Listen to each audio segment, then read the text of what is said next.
Je vais appeler ça par exemple, comme je veux, je vais appeler ça par exemple euh,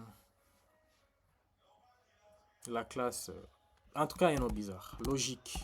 Donc là où je fais la logique de tout ce qui doit être fait. Je peux l'appeler même métier, je ne sais pas, comme je veux. D'accord? Alors, ici aussi, en tout cas, je n'aurai pas besoin,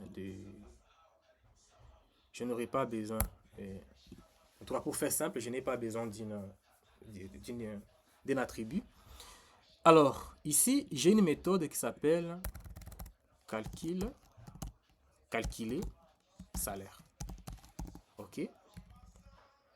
D'accord? Calculer salaire. Ah, non, j'ai mal fait. Je vais avoir besoin quand même de... Je vais avoir besoin... Je vais avoir besoin d'un attribut quelque part. Oui, après, bien sûr. Donc là, je l'appelle logique. Je l'appelle logique. OK. Et puis ici, je vais avoir besoin de la méthode calculer. Calculer salaire. D'accord? Ça prend rien à paramètre aussi. Et ça me retourne aussi un double.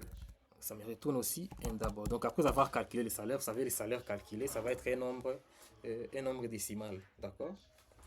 Voilà. Alors, logiquement, c'est quoi? Logiquement, c'est que pour calculer le salaire, j'ai besoin du salaire de base. D'accord? J'ai besoin du salaire de base. Pour avoir le salaire de base, ça veut dire que je suis obligé de passer obligatoirement par la couche DAO à travers la classe et data manager qui me donne la méthode get salaire. Donc si je peux le faire, si je peux le représenter graphiquement, ça veut dire que j'ai une relation ici, ça,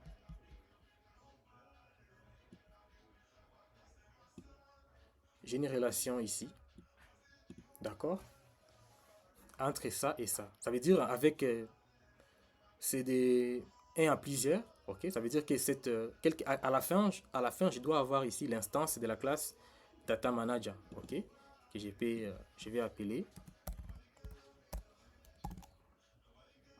je peux appeler ça DM, ok, qui est, qui est quoi? Qui est de type data, donc qui est de type de cette classe ici. Donc je peux faire copier-coller. Voilà, d'accord? Donc j'ai ça là-bas. Alors, ça veut dire tout simplement quoi? Quand j'aurai besoin de calculer les salaires, ok? Premièrement, je vais avoir, bon, avant d'appliquer les calculs que je vais faire, j'ai d'abord besoin du salaire de base. Et le salaire de base, je vais l'obtenir à travers cette méthode qui est dans Data Manager. La bonne nouvelle, c'est quoi? C'est que j'ai l'instance de Data Manager ici. Donc, à partir de cette instance, je peux accéder à cette méthode qui me retourne les salaires de base et je peux maintenant appliquer dans la méthode de calculer salaire et je calcule les salaires. D'accord? Très important. Mais à la fin des calculs, je dois retourner les salaires là que j'aurai pour, pour l'envoyer à la couche présentation. D'accord? Donc là, maintenant, je vais faire la couche présentation là-bas. D'accord? Dans la couche présentation, je vais avoir une classe comme nous, on va utiliser. Donc, je vais avoir une classe que je vais appeler main. Main pour dire la classe principale. D'accord? OK. Ici, on a besoin de quoi? Parce que là, on veut juste faire la présentation. Comme on va utiliser le mode console, ça veut dire on a besoin de la méthode main, là où on va afficher juste les informations qui découlent, les déformations donc la valeur qui viendra de ces calculs. D'accord? Donc, quelque part ici, j'ai la méthode main. Bon, je n'ai pas besoin des arguments et ça ne retourne rien. D'accord? Voilà. Sauf que ici, pour que ceci, pour que ceci soit possible, qu'est-ce qu'il nous faut? Il nous faut la connexion. Donc, parce que pour afficher les résultats qui seront affichés dans la course présentation, ça veut dire l'utilisateur, l'interface, il va avoir besoin de faire appel en fait à cette méthode ici qui va renvoyer la valeur après calcul et c'est la valeur là qui sera affichée. Donc, ça signifie tout simplement que nous avons impérativement besoin de cette relation. Où sont mes... Pourquoi je ne les trouve pas si facilement? Voilà. Donc, j'ai besoin de cette relation là-bas et là-bas. Voilà, cette relation ici. Est-ce que je peux agrandir un peu? Voilà, j'ai besoin de cette relation. OK? Alors, maintenant, avec cette relation-là, ça veut dire tout simplement que maintenant, je peux afficher les résultats. Maintenant, ce que je viens de présenter ici, c'est ce que j'appelle tout simplement un système qui est voué à la poubelle. Donc, après un moment, en tout cas, ça va être voué à la poubelle. Pourquoi? C'est parce que le problème, c'est la maintenance. Parce que si on fait un système comme ça, si on voit déjà cette conception, là, directement, je vois une conception faite soit par un concepteur qui, je ne sais pas, qui peut-être n'avait pas le temps ou je ne sais pas. En tout cas, je ne sais pas les qualificatifs à utiliser, mais je me dis en tout cas, ça doit être quelqu'un qui a, soit c'est juste un développeur, donc qui a appris la programmation et puis qui a commencé à faire, donc qui a commencé à appliquer parce que vous savez, quand on apprend soi-même la programmation, des fois, euh, on est beaucoup plus euh,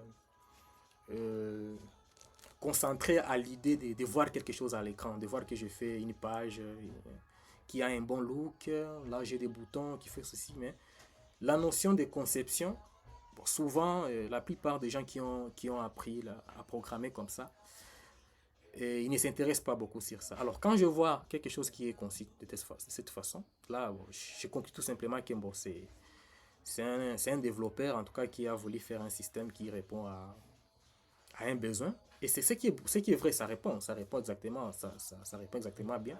Sauf que c'est un système qui est voué à la mort. Donc, quand le client va vouloir, en tout cas, alors de maintenant s'ajouter quelque chose, ça sera très difficile pour lui parce que au début, ça peut être facile, mais après un certain moment, ça va être très compliqué. Pourquoi? En tout cas, je vais vous montrer les raisons. Il y a plusieurs raisons. Bon, bien sûr, la raison principale, c'est la difficulté des maintenances. Alors, regardez en fait. Disons, demain, nous avons fait un système comme ça. Et puis, demain, le, les clients te disent non, cette fois-ci, je ne veux plus cette façon de faire. Donc, les salaires, comme c'est calculé, ok? Ou bien, prenons d'abord les get salaires.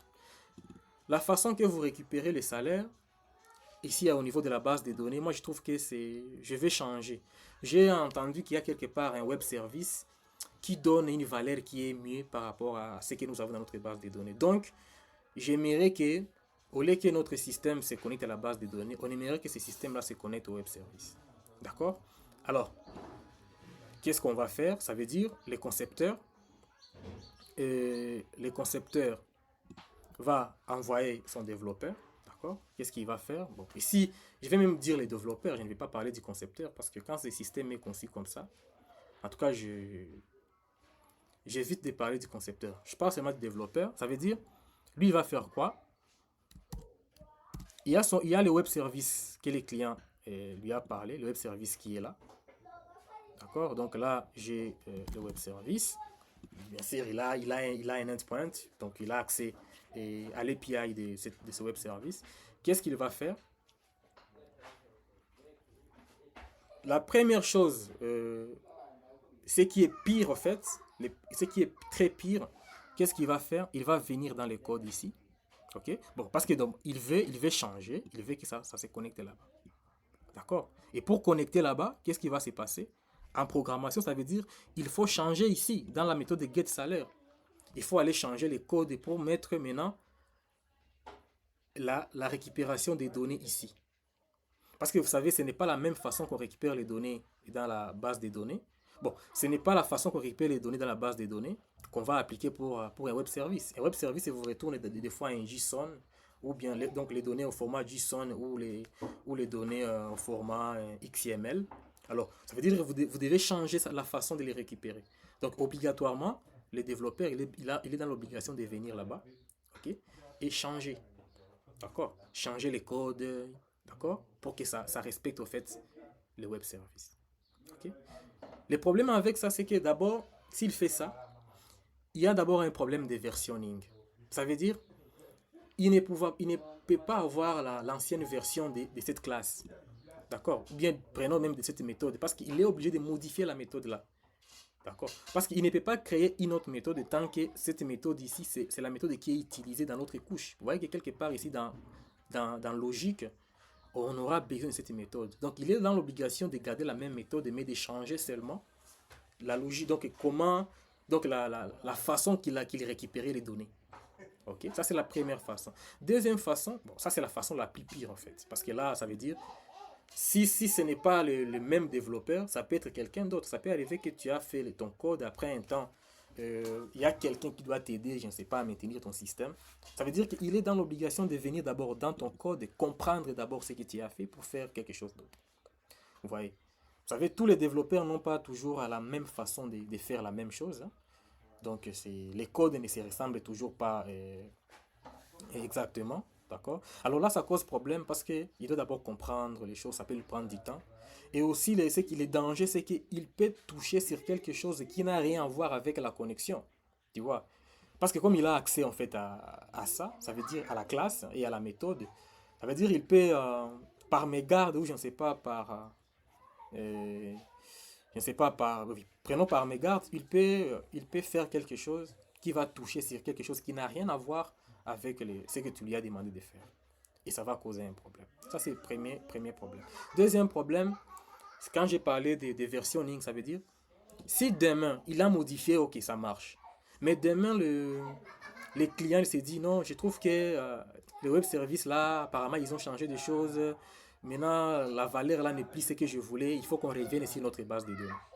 D'accord? Ou tout simplement, le web service n'est plus accessible. Il faut revenir encore en arrière. Alors, pour revenir en arrière, qu'est-ce qu'il va faire? Ça veut dire que le monsieur va encore revenir, ou l'autre personne, parce que on n'est pas garanti que le système sera toujours maintenu par la même personne. Il va revenir.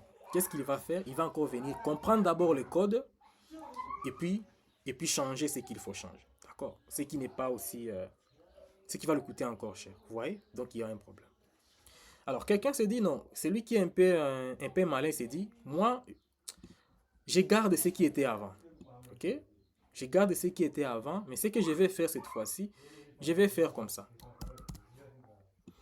Je vais créer une deuxième classe. Ok? Je vais créer une deuxième classe à moi, que je vais appeler 2.